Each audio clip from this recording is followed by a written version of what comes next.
chrétiens du Shalom Tabernacle d'Edea sont engagés à renouveler leur sanctuaire tout en l'élevant plus haut, tel que vous pouvez le voir sur l'image. Ils ont connu certainement des difficultés, des obstacles, mais ils n'ont pas baissé les bras et se sont dit, par la grâce de Dieu, ils vont atteindre leur objectif.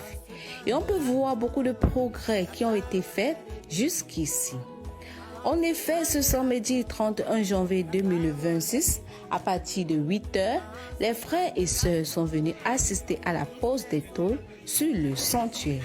Ça a été une satisfaction pour tous car rude a été le combat de pouvoir atteindre ce niveau et de le voir aujourd'hui tirer vers sa fin. Une satisfaction pour moi que par la grâce de Dieu, nous sommes arrivés à ce point. Parce que nous avons commencé avec Dieu, il faut qu'on termine avec lui. Et comme on est en train de toller là aujourd'hui, nous avons passé des moments difficiles. Ni les nuits de prière, on n'arrivait même pas à le faire parce que la pluie tombait sur nous, ainsi de suite. Nous avons supporté, j'ai imploré ça au pasteur, dit, Sokamte, continuez à travailler. Quand vous allez finir votre église, vous allez lancer les nuits de prière.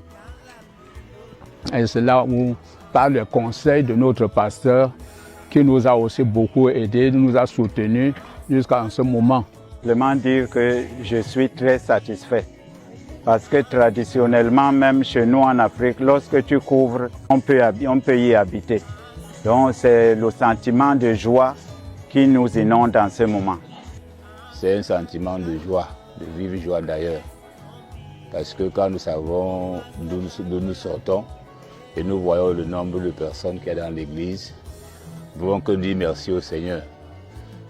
À 13h10, ils ont eu à prendre une pause pour pouvoir se ressourcer et reprendre à 14h13 pour achever tout le travail à 17h30.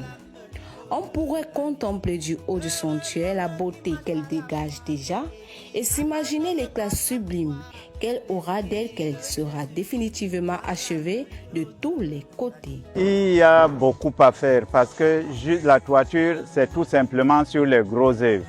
Mais les finitions sont encore plus importantes et plus coûteuses. Donc voilà une première étape qui nous met à l'abri, mais malheureusement, le chemin est encore bien long. C'est aussi une occasion pour nous de continuer à tendre la main à nos bien-aimés, aux âmes de bonne volonté, pour nous venir en aide, parce que de nous seuls, je veux dire, on le pourra, Dieu vouloir, mais peut-être avec beaucoup de temps. Mais si on reçoit de l'aide comme le Seigneur est en train de le faire, on pourra boucler le chantier le plus tôt possible. Par la grâce de Dieu, nous y arriverons.